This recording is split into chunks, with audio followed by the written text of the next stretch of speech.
হৈছিলে সেই দহিয়া আৰম্ভণিৰ পৰা শেষ হয় ইতিমধ্যে আপোনালোকে নিশ্চয়কৈ গম পায় যে অসমত যিটো নেকি অসম চৰকাৰৰ দ্বাৰা নিয়োজিত কেবিনেট ৰেংকত যিটো ছয় জাতিক যিটো নেকি এছ টি ষ্টেটাছ প্ৰদান কৰাৰ যিটো ৰিপৰ্ট এপ্ৰুভেল কৰিছে তাৰ বিৰুদ্ধে আমি আজি কৰিছোঁ কাৰণ এছ টি কোনোৱে এইটো খোজা বস্তু নহয় এইটো অট'মেটিকেলি আমি যিটো নেকি আগৰ পৰা পূৰ্বপুৰুষৰ পৰা এছ টি ট্ৰাইবেলসকল বা আমি কাৰ্বি বড়ো তিৱাসকল আমাৰ এই যিবিলাক সম্প্ৰদায় আছে খিলঞ্জীয়া সম্প্ৰদায়বিলাক সেইকেইটা কোনো ধৰণৰ এছ টি ষ্টেটাছটো আমি খুজি পেলাই পোৱা নহয় গতিকে ইয়াত চৰকাৰৰ ৰাজনৈতিক লাভালাভৰ বাবে ট্ৰাইবেলসকলক কৰা ষড়যন্ত্ৰ কোনো পধ্যেই মানি ল'বলগীয়া নহয় আৰু এইটো গৰিহণাৰ যোগ্য গতিকে আমি কাৰ্বি আংলং ৱেষ্ট কাৰ্বি আংলঙত আজি কাৰ্বি ছাত্ৰ সন্থাকে আদি কৰি তিৱা ছাত্ৰ সন্থা আপচু গাৰো ষ্টুডেণ্টছ ইউনিয়নকে আদি কৰি আমি এই ছয় জাতি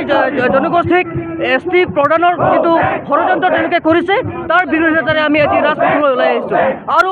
এই যিটো কেবিনেট ডিচিশ্যনৰ মতে তেওঁলোকে যদি অতি সোনকালে বাতিল নকৰে তেনেহ'লে আমাৰ ইয়াৰ পৰিস্থিতিটো তাতোকৈ গুৰুতৰ হ'ব তাৰ বাবে আমি সদায় প্ৰস্তুত আছোঁ আৰু অনাগত দিনত হিমন্ত বিশ্ব চৰকাৰৰ এই জনজাতিসকলক কৰা অত্যাচাৰ অতি সোনকালে বন্ধ হ'ব লাগে অন্যথা ইয়াৰ পৰিস্থিতি তাতোকৈ গুৰুতৰ হ'ব আৰু ইয়াৰ বাবে যদি কোনো ধৰণৰ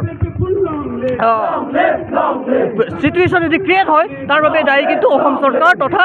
কেন্দ্ৰীয় চৰকাৰ ল'ব লাগিব আমি স্পষ্ট কথা আমি কোনো জাতিৰ বিৰুদ্ধে নহয় আমি আজি ওলাই আহিছোঁ কেৱল এইটো আমাৰ নিজৰ অধিকাৰৰ কাৰণে গতিকে আমাৰ অধিকাৰ আমাৰ হাতত থাকিব লাগিব আৰু অনাগত দিনত ট্ৰাইবেলসকলক কৰা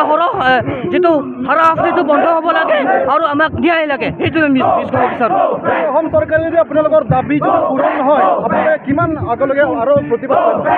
হয় এইটো শেষ নিশ্বাস ত্যাগ নকৰালৈকে আমি এই আন্দোলনটো কৰি যাম যদিহে তেওঁলোকে আমাৰ দাবীটো মানি নলয় যদিহে অতি সোনকালে মানি লয় তেনেহ'লে তেওঁলোকক আমি ধন্যবাদ জ্ঞাপন কৰিম কিন্তু যদিহে তেওঁলোকে আমাৰ যিটো প্ৰতিবাদী যিটো নেকি আমি ছয় জাতি জনগোষ্ঠীক যিটো এছ টি প্ৰদান কৰাৰ বিৰোধিতা কৰিছোঁ সেইটো যদি মানি নলয় তেনেহ'লে তাতোকৈ গুৰুতৰ আন্দোলন আমি ইয়াত ল'বলৈ বাধ্য হ'ম আৰু তাৰ বাবে যদি কোনো বেয়া পৰিস্থিতিলৈকে যাব পৰা হয় তেতিয়াহ'লে তাৰ বাবে মই বাৰম্বাৰ ক'ম অসম চৰকাৰ ইয়াৰ বাবে দায়ী হ'ব লাগিব আজি আমি এই টৰ্চ লাইট যিটো আমি শান্তিভাৱে যিটো প্ৰতিবাদ আমি ওলাইছোঁ KSA এপচু লগতে GSU লগতে অন্য আমাৰ যি জনজাতীয় ছাত্ৰ সংগঠনে মিলি পেলাই আজি আমি যে এইটো টৰ্চ লাইট প্ৰতিবেদন কৰিছোঁ এইটো হ'ল যে আমাৰ যিখিনি এক্সিষ্টিং ট্ৰাইবেলছ এই ট্ৰাইবেলছখিনিক যে অসম চৰকাৰে যিখিনি এডভান্স এণ্ড পপুলাৰ যিখিনি গ্ৰুপ যি 6 কমিউনিটিজ সেই কমিউনিটিজসকলক যি আমাৰ এই 45 লাখ পিপুলৰ ওপৰত যি মাধমাৰ দিবলৈ ওলাইছে অসম চৰকাৰে ইয়াৰ প্ৰতিবাদত আজি আমি এই সমদল বাহিৰ কৰিছোঁ আৰু অলৰেডি এই 6 কমিউনিটিজ আমি জানো যে তেখেতসকল অলৰেডি মোৰ এণ্ড মোৰ এডভান্স তেখেতসকলে বহুত এডভান্স হয় আমাতকৈ আৰু যদি তেখেতসকলে এই 45 লাখ মানুহৰ ওপৰত যদি 2 crore মানুহ মেক্সিমাম 2 crore মানুহৰ যদি এই হেঁচাটো আমাৰ ওপৰত পেলাই দিয়ে তেতিয়াহ'লে আমি ক'ত থাকিম আমাৰ অধিকাৰ ক'ত থাকিব আমাৰ লেণ্ড ৰাইটছ ক'ত থাকিব আমাৰ ৰাজনৈতিক অধিকাৰ ক'ত থাকিব আমাৰ এডুকেশ্যন অধিকাৰ ক'ত থাকিব আমাৰ এমপ্লয়মেণ্ট অধিকাৰ ক'ত থাকিব আমাৰ XYZ যিমানটা অধিকাৰ আছিলে যিমানখিনি আমি সাংবিধানিকভাৱে আমি যিমানখিনি পাবলৈ আমি ভাৰত চৰকাৰৰ যি সংবিধানৰ নীতিমতে আমি পাবলৈ সক্ষম হৈছোঁ এই আটাইবোৰ বস্তু বিলুপ্ত হ'ব এই আটাইবোৰ বস্তু এই যি নতুনকৈ হ'বলগীয়া যি চৰকাৰে যি হঠকাৰী যি সিদ্ধান্ত লৈছে এই সিদ্ধান্ত এই যি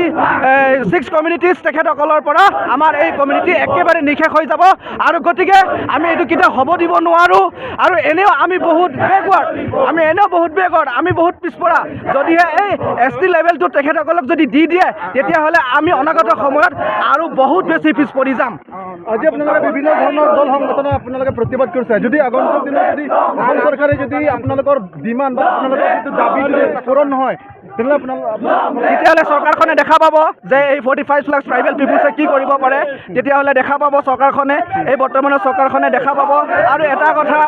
এতিয়া ট্ৰাইবেল এফেয়াৰ্ছ মিনিষ্টাৰ হিচাপে আমাৰ এজন ট্ৰাইবেল আমাৰ respected doctor Ramesh Pegu sir আছে যদি তেখেতৰ দিনতে এনেকুৱা এটা সিদ্ধান্ত হ'বলৈ যায় তেতিয়াহ'লে ট্ৰাইবেলছৰ ইতিহাসত তেখেতৰ নামটো আমি ক'লা আখৰেৰে আমি তেখেতৰ নামটো আমি লিখিম আৰু অনাগত ফিউচাৰত আমাৰ ল'ৰা ছোৱালীবিলাকে তেখেতৰ নামটো ক'লা আখৰেৰে পুহি ৰাখিব আজি এই প্ৰতিবাদটো হ'ল আমাৰ আসাম চৰকাৰৰ ওপৰত যিহেতু আমাৰ ডেম'ক্ৰেটিক ৰাইট আছে আৰু এইটো 6 কমিউনিটিজ যোনবিলাকৰ কাৰণে এছ টি দিবলৈ গৈ আছে অসম চৰকাৰে সেইকাৰণে আমি প্ৰতিবাদ কৰিছোঁ